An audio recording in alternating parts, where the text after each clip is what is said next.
everyone. I'm Dr. Michael Zlupko with the Altoona Lung Specialists in the Lung Disease Center of Central Pennsylvania. Thank you for tuning in for my discussion today. There's a lot of information coming out day to day about COVID-19, and it's very overwhelming. It's very overwhelming for healthcare workers and physicians and for the public. So what I'm trying to provide you with today, with today's talk, is a basic foundation and solid understanding of testing for COVID-19 infection.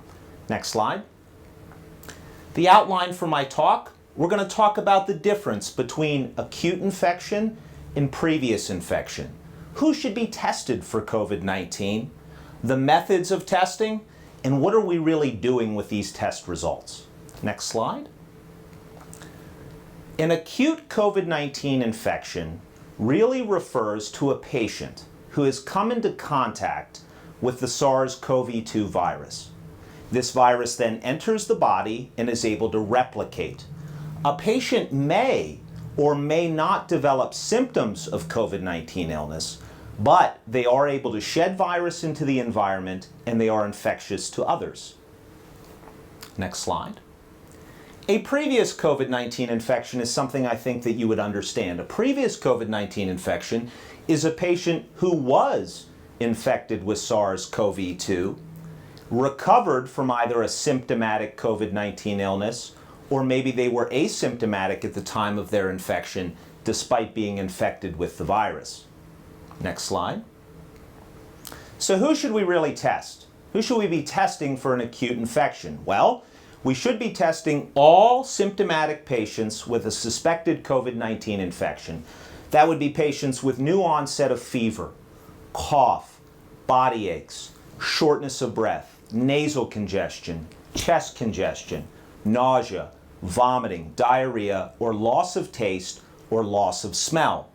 But we may also want to consider testing asymptomatic patients in particular situations. One of those would be residents of congregate living facilities, nursing homes, rehab hospitals. This is certainly important if anyone working in the living facility has been tested positive for COVID-19, or any of the residents at the living facility have tested positive for COVID-19. We do want to consider testing patients prior to any surgical procedures where there may be an aerosolation of droplets into the air, which could be infectious to others in the room at the time of the procedure. And then, of course, following any close contact with a known case of COVID-19. If a patient has come into contact with someone with the COVID-19 or COVID-19 illness, that patient would want to self-quarantine. If they do not develop symptoms by 5 to 7 days, we would then want to test that patient regardless to see if there's been an asymptomatic infection. This is very important from a public health standpoint. The method of testing for acute COVID-19 infection is something called nucleic acid amplification testing with reverse transcription polymerase chain reaction. What is that? I'll make it simple for you. When we're doing this test, it's a nasal swab. And what are we looking for? A nasopharyngeal swab. We're looking for genetic material of the SARS-CoV-2 virus in the upper respiratory tract. Next slide. So if anyone listening has been tested for COVID-19, or what I hear a lot of my patients say is, it feels like they're trying to touch my brain. This is why. If you look at this picture, this Q-tip is inserted into the nasopharyngeal area, so deep into the nostril and into the posterior pharynx. So this is why anyone who's been tested for COVID-19, sometimes we'll talk about it's an uncomfortable test. Next slide. So what are we doing with the results? Well, a positive test confirms acute infection. But here's a few things that you need to be aware of. Patients with COVID-19 infection can have detectable genetic material in the nasopharyngeal area for weeks after the onset of their symptoms, and they may not really be infectious to others at that time. Alternatively, the nasopharyngeal swab or COVID-19 test may end up being negative in patients who've been infected for greater than 2 weeks since the onset of symptoms. Next slide. So this brings up the issue of how do we test for a previous infection? Testing for a previous infection is done as a blood test. We're looking for antibodies to the virus itself. This helps us to identify, diagnose, and confirm that a patient had a prior infection of at least 2 weeks duration.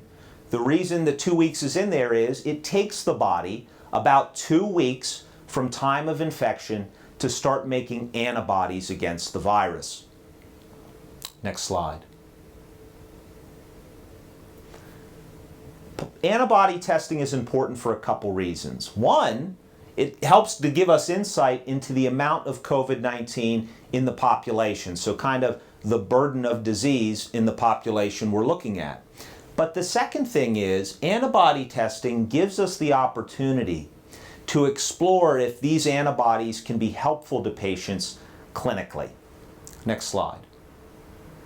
So you may have heard about in the news patients who are infected with COVID-19 receiving something called convalescent plasma. This is a blood product. So here is what this is.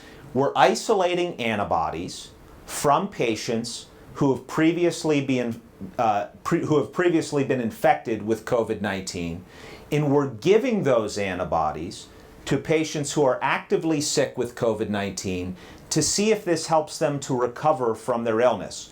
Shorter duration of illness, less chance of death, maybe patients do not get as sick.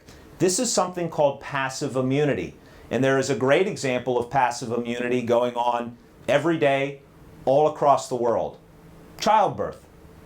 Every time a child is born, the mother passes her own antibodies on to the baby. And those antibodies circulate for a while in the first few months of life for that child to help protect that child from illnesses during the first few months until their immune system kicks in and they start making their own antibodies. So this is a concept called passive immunity. Next slide. So when we look at the trials investigating, well, is convalescent plasma really helpful to patients? There's a limited number of trials and not large numbers of patients. But what we're seeing so far is that convalescent plasma seems to lessen the chance of death for patients, increase their chance of recovery from illness, and helps patients to recover faster by a few days. Next slide. There's a lot of things that we don't know, a lot of unknowns, but here are a few that I think are important to highlight. We don't really know how long antibodies against SARS-CoV-2 virus last in the body following an acute COVID-19 infection. We don't know if receiving antibodies or if we gave these antibodies to patients that were exposed to someone with COVID-19, would it help to protect them from contracting illness? And we don't know if antibodies present in the body of patients who were previously infected with COVID-19 will keep them from getting COVID-19 again. These are the unknowns. So in summary, testing for acute COVID-19 infection and previous COVID-19 infection are both important. The results of the test have different implications and utility, and COVID-19 infection from a testing and management perspective is still a rapidly evolving process. Thank you for listening.